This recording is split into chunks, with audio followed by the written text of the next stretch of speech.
gotta fix this lighting. So I got another Atari.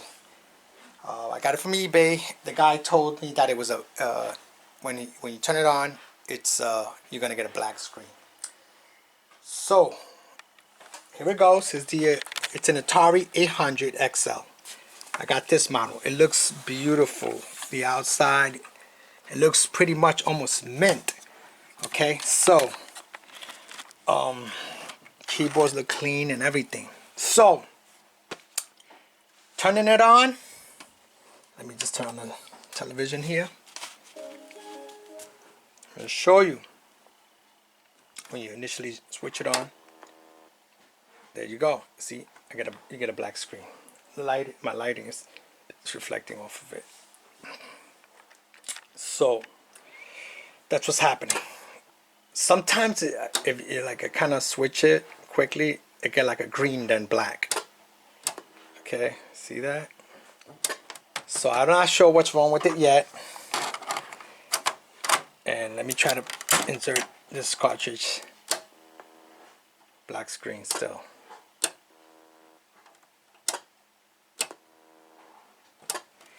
So I'm going to open it up and check things out, you know, and probably swap a couple of chips and see if I see anything, because I have a 600XL right here that I'm working on, which was from the previous video. So, well, currently I'm recording this one, but this is from the previous video because I have it open, so I'm kind of doing both videos at the same time at this point. So I'm going to swap out some of the chips there just to test to see if it's one of the chips that are bad, you know, because it pretty much have mostly all the same chips, if not all the same, except this motherboard has less RAM. Okay, so I'm going to open it up. Okay, so here we go. Have the screws out the bottom. Let's open this bad boy. I gotta wear gloves because that tin that it has, when you touch it with your fingers, like this shielding here, metal shielding, when you touch it with your fingers, the oils on your hand after a while starts to rust. You could, as a matter of fact, look, you can even see fingerprints on here. I mean, somebody was already in here. You see whoever it was that was in here. When you touch it with your fingers, what happens is the fingerprints start to show up later on, and this gets all rusted from the oils. It's one thing I'm about notice about this tin. All right, so let's get to it. It looks so clean inside. This looks like practically brand spanking new. So now, how do I open this bad boy? How do I get into this? That's the thing. I have to get down into here. There's a screw there, but that's not holding the. Yeah, it is. This one is holding the metal. That's not the right screwdriver. Oh boy, let me see. The screwdriver. So let me try to zoom out a little bit. So you can see a little better. Okay, I got this in the way here. Alright. So let me get this screw out right here. Get this out. So that's what I'm going to try to do. Swap out those chips with the 600 and see what happens. Alright, it's just one thing when you don't know how to get it out. You got to do this one time. Once you know it one time, alright, you already know how to get this thing out. It looks like the screws over here are inverted. So, I mean from the bottom up. So I guess I would have to take this off of here first. Not sure yet. Not 100% sure. Let me get this out. Let me open that up. I don't know if I should get this out. Let me take this out. Alright, just took the keyboard off. Because I don't want to break anything. Let me see. How do I get this bad boy out?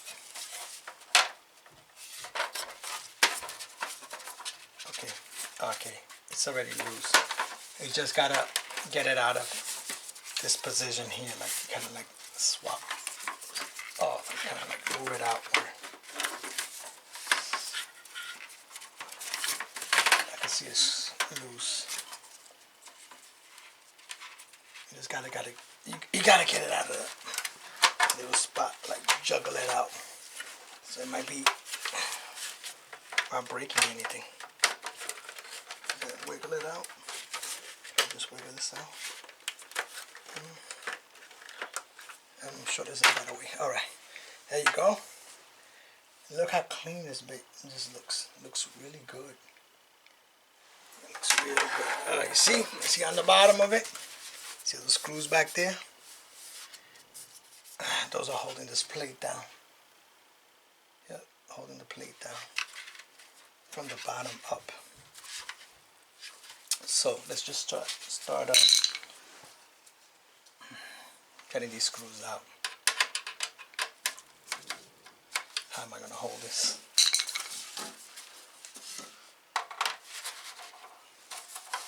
So I got to put a little pressure.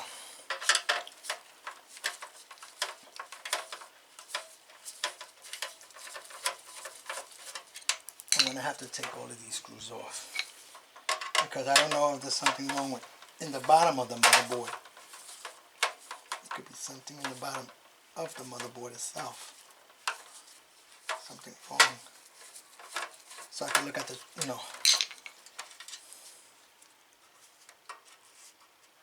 gotta look at the tracers.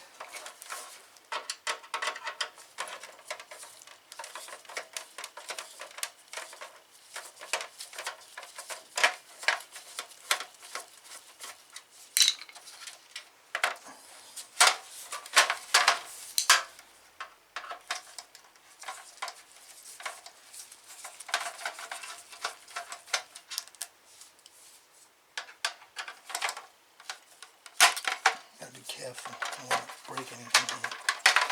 You know what I mean?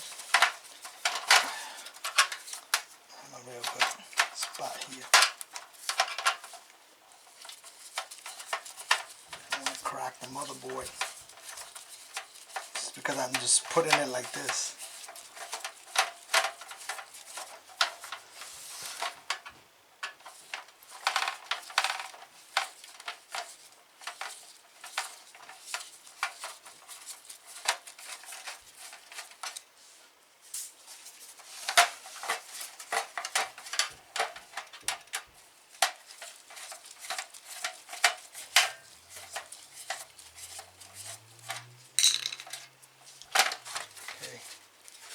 I loosen this one. Okay, more.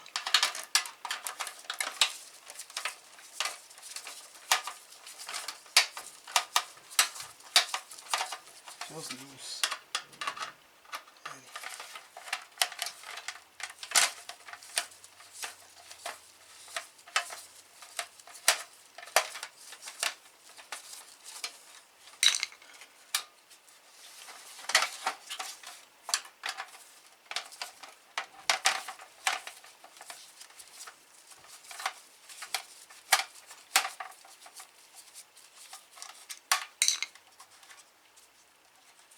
Coming off.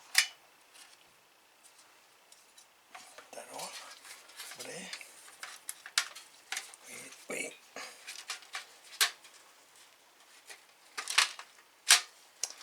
One of them is kind of stuck over here. Just leave that there. This is the problem. Now, sometimes you gotta kind of push it back a little bit.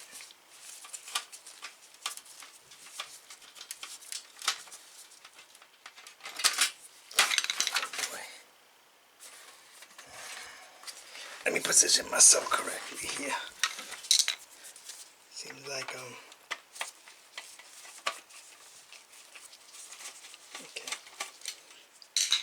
Trying to prevent it from stripping. All right. Yep, you can see the fingerprints there. You see that? Somebody was in here. They were trying to fix it. God knows what. God knows what. This little cardboard thing here. Prevent that this from touching that shield. So let's see here. Okay. See anything here?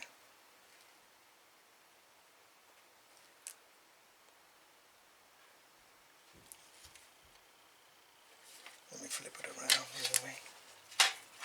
Take this shield off. Got these two jumper wires here. Okay, so this is the board right here. This is what it looks like. Now to figure out what's wrong with it. That's the thing. So I'm gonna have to swap these chips here. Let me see what I have anything. Well, what I'll do is I think I'm gonna take like each of these chips and test it on the other one. If the other one works, then the chip works, you know, with one of these chips. You know, if the other one doesn't work, then it must be that chip that's the bad, that specific chip that might be bad. But I don't know yet. Okay. So what I like about these old style boards, a lot of them have sockets. Like here. These got sockets. Some of these don't have sockets.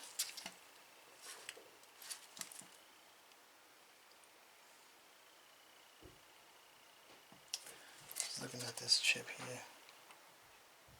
This one looks weird. 3. Oh no, okay, that's the way it is. Alright.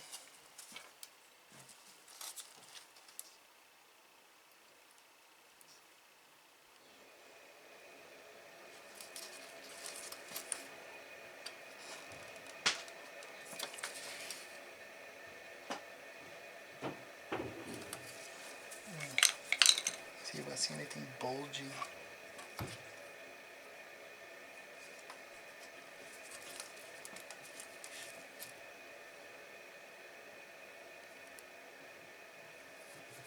I don't know, but these two look funny over here. These two capacitors. Those two capacitors look a little funny. I think that's just the way they are. At the top of it look like they're bulging, but I think that's just the way they are.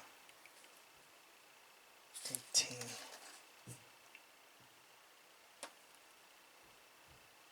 Yeah. Alright, they're not. These just the way these are, I think. Anyway. We'll start doing some swapping. Or whatever I could swap. I can't swap these. I would have to desolder these.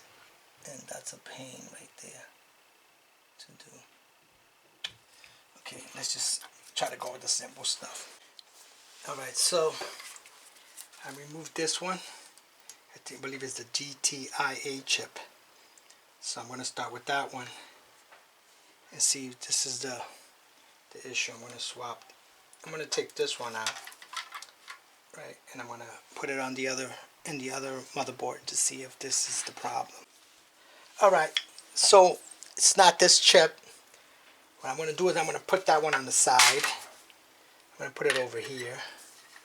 It's not that GTIA chip. So let's move on to the next chip.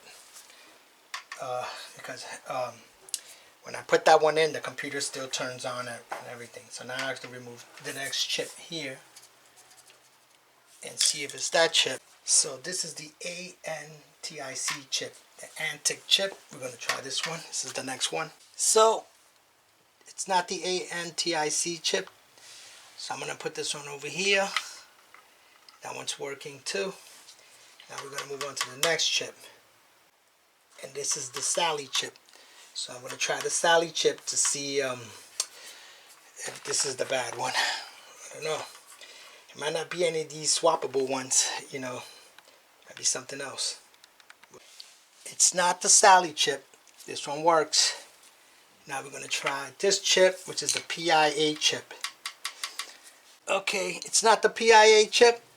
Now we're going to move on to the Pokey chip. Alright, so it's not the pokey chip. Alright, so as far as swappable chips, here all we have is all of the RAM. How many of these? I have 1, 2, 3, 4, 5, 6, 7, 8. 8 RAM chips here. These are the only ones I could actually pull out without desoldering anything. And seems like I may have to do this. If all this fails, I'm gonna have to do some desoldering, and that's what I'm afraid of. Well, I'm gonna check under here also. What down is that? Yeah. I'm going with this, with the RAM. Maybe it has some bad RAM. All right. I took one of the RAMs out and I checked with the other computer. The RAM is not exactly compatible because these have, I believe, an extra pin, and the other ones have, these are smaller than the other ones. The other ones have an extra pin on the 600XL, and these have on this one, which is the 800XL, they have an extra pin, so it doesn't fit. What I'm going to do is try to get one of these RAMs, just 1 or 2, buy one of these RAMs and then swap these to see if anything happens. But I'm going to look more into it, you know. Okay, I had to order a few things, so I had to wait a few days. This is actually a few days after the last part of the video, the last little clip. But I ordered a few things. Okay, one thing that I ordered is I bought more RAM, more memory. Okay, I got 10 pieces of memory. That's for the 800XL. Okay, I don't know if any of this RAM is bad or whatever, but I just wanted to order it anyway early. You know, it's still good. It's still going to be good for me. You know, for me to have in stock here to keep it around. Okay, I also ordered this RAM tester. Okay, so basically I hook it up to USB-C here, and then I put the RAM there. I close this up here, and then I press the little button there, and it's gonna tell me whether the RAM is good or not. Okay, that's the way it's supposed to. You know, is it gonna pass or fail? So let's do it like this. I'm gonna hook it up here. Lights up like that. Okay. So I don't know which direction this actually goes, but I'm gonna face it upward. I'm gonna try one of the new RAMs first that I just got. Place one of the new RAMs in there just as a test. Okay. So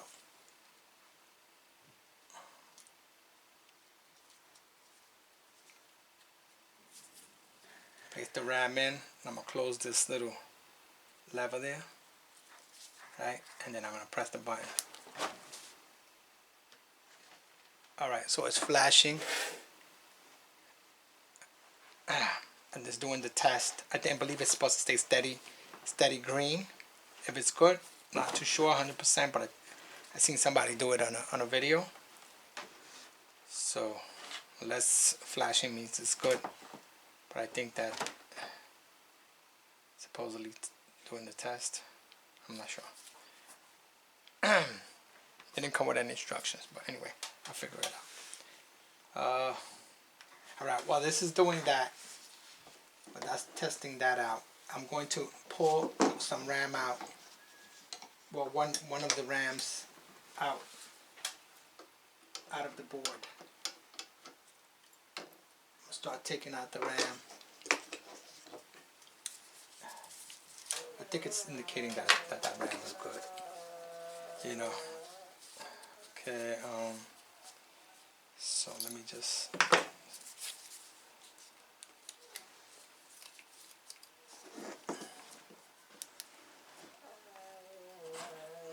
Yeah, I think the flashing might be that it's good because it's still continuously flashing. So let's see. Let me take this RAM out of here.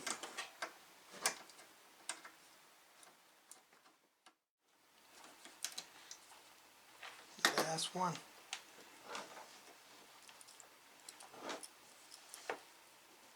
No luck here. Let's try it. It's green too. Well, guess it's not the RAM. The RAM is working. Memory's good. It actually blinks for a while, and then it turns green, solid green.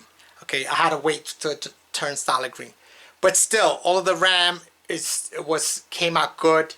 I just decided to swap all of the RAM, and I swapped all of the RAM in on the motherboard, and it still didn't boot up.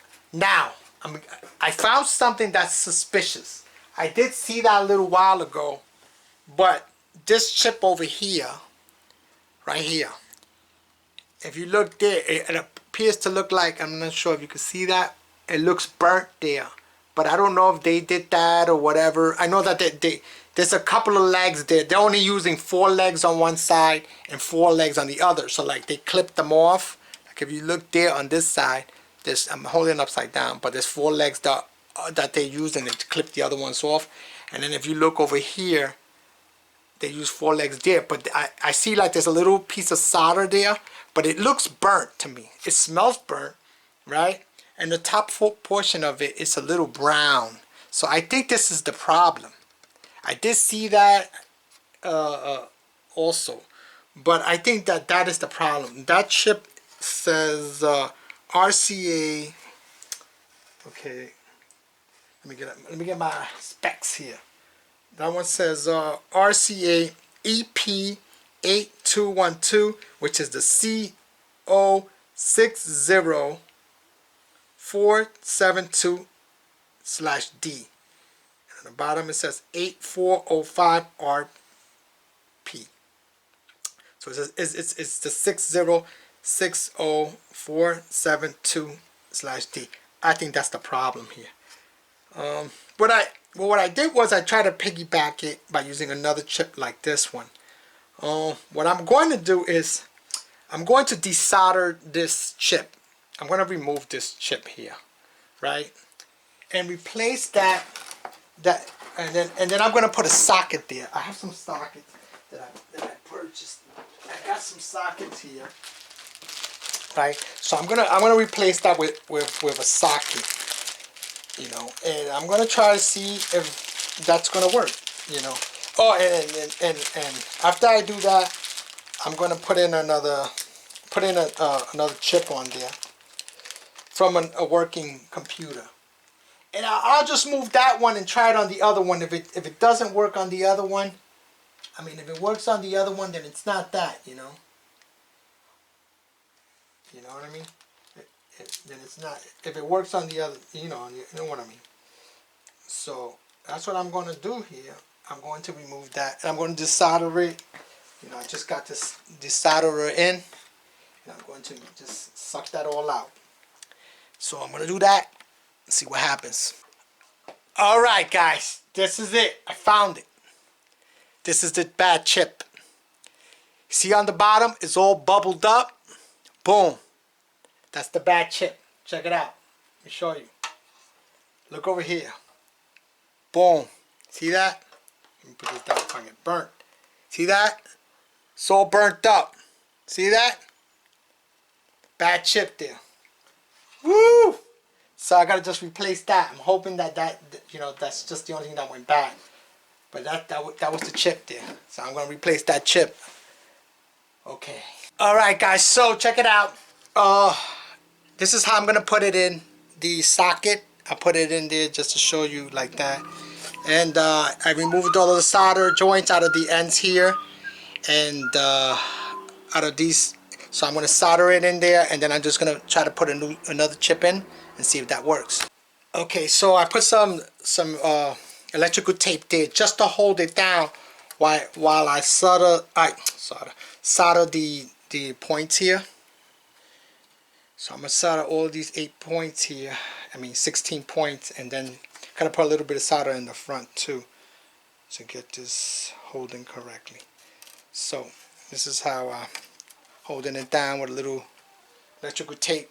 So I'm going to start soldering this. So there you go. I put the socket in and I put the chip on there. This was another chip from another Atari. They got the same exact chip, just from 600. So I'm going to put this, I'm going to try it out. Hopefully it works. And that's it. Let me just hook this up here. I already started plugging it up and I was like, oh, I gotta record. Okay, and then I gotta plug in the power supply. TV's on. Boom! It's starting. Boom! There you go. That's it. That was the problem. So that's it, guys. It was that chip there. And I fixed it. Atari 800XL fixed, working. That's it. That's it. That's it. Did it.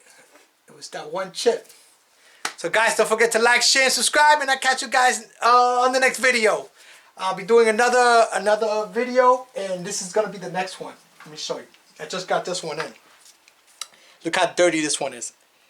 This is a Atari 600XL. Look how disgusting and dirty it looks. Look at the keyboard. This is the next one I'm gonna be doing. I think it's the next one because I'm working on an ST as well. So that might be the next video. I'm not too sure. So I haven't tested that one in. Yeah, I just got it in, and I wanted to look at what it looked like, and it looks gross. So guys, that's it for the video. Don't forget to like, share, and subscribe, and I'll catch you guys later. Peace.